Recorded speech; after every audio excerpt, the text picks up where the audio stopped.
আসসালামু আলাইকুম। ইতিমধ্যে দেখেছেন আপনারা যে 5 তারিখে স্পন্সরের ক্লিক হয়েছে, 7 তারিখে ডোমেস্টিক এবং 12 তারিখে এগ্রিকালচার। কিন্তু এখন দেখা যাচ্ছে ইদানিং রিসিভটা কিন্তু আসতেছে না এবং এগ্রিকালচারের যে ক্লিক ডেটা হয়েছে সেটা 9টার হওয়ার কথা ছিল, সেটা 2 ঘন্টা লেন্দি হয়ে 11টার সময় ক্লিক হয়েছে। কিন্তু ওখানে কোনো রিসিভ ডাউনলোড করার মতো হয়তো সার্ভারের প্রবলেম অথবা সরকারের নিয়ম নীতিতে প্রবলেম।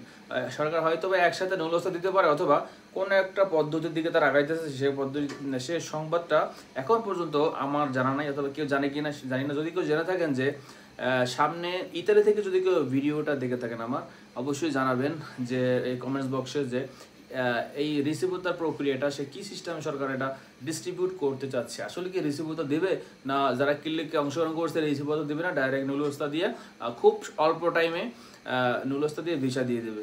আমার যতটুকু মনে হয় যে এবার খুব লেন্থি প্রসেস নেবে না, খুব শর্ট টাইমে নুলস্থাও দিবে, ভেরিফাই কমপ্লিট করে ভিসাও দিয়ে দেবে। এবং সকল কার্য যেহেতু আপনারা জানেন ইতিপূর্বে 23-24-এর অনেক ফাইল জমা রয়েছে পেন্ডিং অবস্থায়, 25 আবার ক্লিক ডে হয়েছে, সবগুলো একদম হজবরলা হয়ে গিয়েছে। তো এতটুকু এখন বলা যাচ্ছে যে 5, 7 এবং 12 তারিখে যে ফেব্রুয়ারি মাসের 25 সালের ক্লিক ডেতে হয়েছে ইতালি ভিসার বা ওয়ার্ক পারমিটের, সেটা কিন্তু কেউ কোনো ডকুমেন্ট রিসিভ বা কিছুই পায় নাই। শুধু এই আর কোনো প্যাক আইডিতে কোনো স্পিড আইডিতে কিন্তু রিসিভতা আসে নাই এবং রিসিভতার যে অপশনটা সেটাই নাই ওখানে। তো আশা করি সামনে কোনো আপডেট আসলে বা রিসিভতা দেবে না কি দেবে হয়তো 1 সপ্তাহের ভিতরে বলা যাবে ইনশাল্লাহ। যদি এরকম কোনো তথ্য পাই আপনাদেরকে অবশ্যই জানাবো।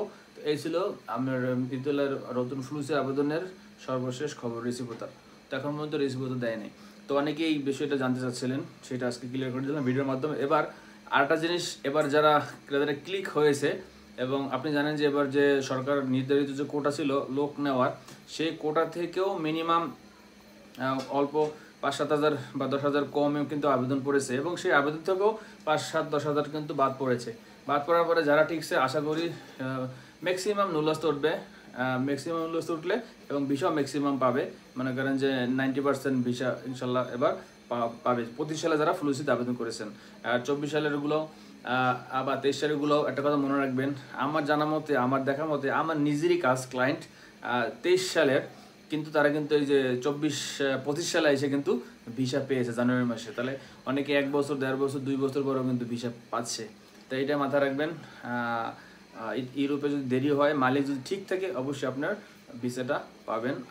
শুধু একটু ধৈর্য ধরতে হবে। অনেকে আবার 5-6 মাসের মধ্যেও পেয়ে যায়, তাদের কপাল ভালো, মালিক ভালো, আর শহরটাও ভালো। আর আপনার তো বাংলাদেশে বসে জানি না যে কোন শহরে কত রেশিও বা কতটুকু মানে খবর ভালো, কোন শহরে বিষয় বেশি দেয় বা ভালো বিষয় ওঠে, সেটা যতটুকু জানি আপনার তথ্যগুলো জানাই। ঠিক আছে? তো একটা মাথায় রাখবেন যে এই শহরে ভিসা দিচ্ছে না, এই শহরে ভিসা দিচ্ছে, শহর বলতে কিছুই নাই, যে কোনো শহরেই ভিসা মানে দিচ্ছে, প্রক্রিয়া চলতেছে এবং ভেরিফাই হলে কিন্তু ভিসা দিয়ে দেবে। সবাই ভালো থাকবেন। এই ছিল আমার আজকের ভিডিও। আসসালামু আলাইকুম।